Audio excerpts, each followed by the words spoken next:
বিগত 15-16 বছরে স্বৈরাচার ফ্যাসিস্ট হাসিনা সরকার এই দেশকে একটা ভারতের অলিখিত অঙ্গরাজ্যে পরিণত করেছিল। এই দেশটি একটা স্বাধীন সার্বভৌমত্ব রাষ্ট্র। 1971 সালের মহান মুক্তিযুদ্ধে 30 লক্ষ শহীদের বিনিময়ে আমরা এই দেশ স্বাধীন করেছি। কিন্তু বিগত 16 বছরে এই ফ্যাসিস্ট আওয়ামী লীগ সরকার এই দেশকে ভারতের কাছে ইজারা দিয়ে রেখেছিল। এই দেশে স্বাধীনতা সার্বভৌমত্ব ভারতীয় আগ্রাসনের বিরুদ্ধে আমরা যখন কথা বলেছি, সেই সময় ভারতীয় আগ্রাসনের বিরুদ্ধে কথা বলতে গিয়ে আমরা বারবার নির্যাতিত হয়েছি, আমাদেরকে কারাবরণ করতে হয়েছে, এমনকি আমাদের গুমের শিকার হতে হয়েছে। কাদের দ্বারা হতে হয়েছে? ফ্যাসিস্ট হাসিনা সরকারের আইন শৃঙ্খলা বাহিনীর দ্বারা। একটা দেশের সার্বভৌমত্ব রক্ষার দায়িত্ব থাকে সেই দেশের আইন শৃঙ্খলা বাহিনী। সেই আইন শৃঙ্খলা বাহিনী যখন সে সার্বভৌমত্ব রক্ষা না করে সে ভারতীয় আগ্রাসনের বিরুদ্ধে যখন এই দেশের ছাত্র জনতা সকল শ্রেণীর মানুষ যখন কথা বলে, সেই সময় তাদের উপর তারা নির্যাতন করেছে। আপনারা বিভিন্ন সময় দেখেছেন, বারবার বলা হতো যারা এ দেশের মানুষের জন্য কথা বলে তাদেরকে পাকিস্তান রাজাকার হিসাবে কিন্তু বারবার একটা তকমা ফ্যাসিস্ট সরকার দিয়েছে। দেখেন, যারা এই দেশের জন্য কথা বলতো তারা কিন্তু ঠিকই দেশে রয়েছে। যারা এই দেশের মানুষের উপর নির্বিচারে অত্যাচার করত তারা কিন্তু ভারতীয় দোষর এবং ভারতের ঢালা যে তারা কিন্তু ঠিক ভারতে তারা কিন্তু আশ্রয় নিয়েছে। তারা ভারতের কাছে একটা অলিখিত অঙ্গরাজ্য হিসাবে এই দেশকে তারা পরিচিত করেছে। অতীতে কোন স্বৈরাচার টিকে থাকতে পারে নাই। পাকিস্তান আমলে দেখবেন ইয়া এবং আইয়ুব খানের যে শাসনামল ছিল, সেই শাসনামল কেউ হার মানিয়েছে এই স্বৈরাচারী ফ্যাসিস্ট হাসিনা সরকারের এই শাসনামল।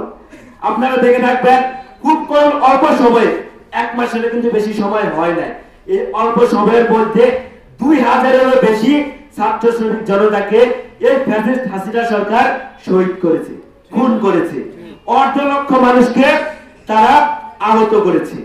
এই দেশে শেখ হাসিনা এমন একটা রাজত্ব কায়েম করেছে, আপনি দেখেন বিগত 15 বছরে শেখ হাসিনা এই দেশের ভোটের অধিকারকে তারা হরণ করেছে।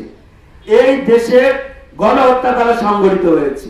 বিভিন্ন জায়গায় আপনারা দেখবেন এখনো আওয়ামী লীগের দোষররা বিভিন্ন জায়গায় কথা বলে। আওয়ামী লীগের দোষী হিসাবে পরিচিত জাতীয় পার্টি বিভিন্ন সময় সংবাদ সম্মেলনে বলে জাতীয় পার্টি এবং আওয়ামী লীগ নাকি 50%। জাতীয় পার্টি এই সকল হত্যাকাণ্ডের বৈধতা দিয়েছে, সাথে থেকে এই সকল হত্যাকাণ্ডের বৈধতা দিয়েছে। আওয়ামী লীগকে যেরকম প্রত্যেকটা হত্যাকাণ্ডের জন্য বিচারের আওতায় আনতে হবে, এই হত্যাকাণ্ডের দোষর হিসাবে জাতীয় পার্টিকেও এই বিচারের আওতায় আনতে হবে, কারণ এরা এর দায় এড়াতে পারে না। তাই আমরা বলতে চাই, বর্তমানে আওয়ামী লীগ সরকার কিন্তু জাতীয় পার্টির উপর ভর করেছে। আপনারা বিভিন্ন সময় দেখবেন বিভিন্ন আন্দোলনের নামে দেশকে নৈরাজ্যের দিকে ঠেলে দেওয়ার একটা চেষ্টা করেছে।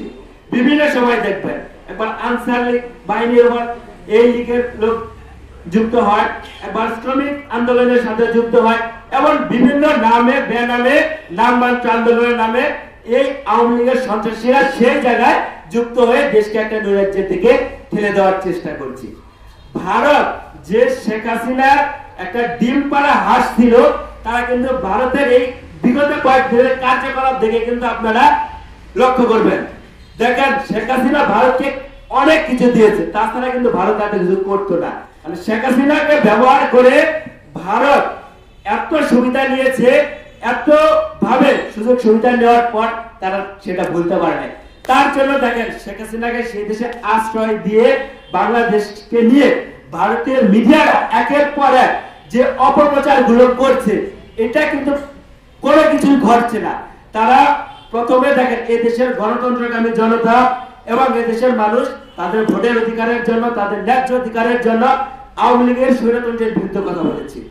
যখন এই দাবিতে দেশের সকল মানুষ সোচ্চার, তখন ভারতীয় এজেন্ডা কি ঠিক করলো, তারা তাদের মিডিয়াতে প্রোপাগান্ডা চালাচ্ছে তারা যে এই দেশে হিন্দু লোকদের উপর নির্যাতন করা হচ্ছে, অথচ ভারতের তুলনায় আমার দেশে হিন্দুরা কিন্তু অনেক বেশি নিরাপদ। ভারতে যেরকম ভাবে প্রত্যেকটা সংখ্যালঘুদের উপর নির্যাতন করা হয়, আপনারা দেখেন ভারত একটা সাম্প্রদায়িক রাষ্ট্র, যারা মসজিদ ভেঙে মন্দির তৈরি করে। বাংলাদেশে কি এরকম কোনো ঘটনা ঘটছে যে মন্দির ভেঙে মসজিদ তৈরি করছে?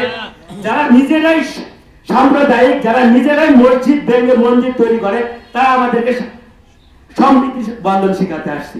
আমরা ভারতকে বলতে চাই, আপনারা যদি সম্প্রীতির বন্ধন শিখতে চান তাহলে বাংলাদেশকে দেখে শিখেন।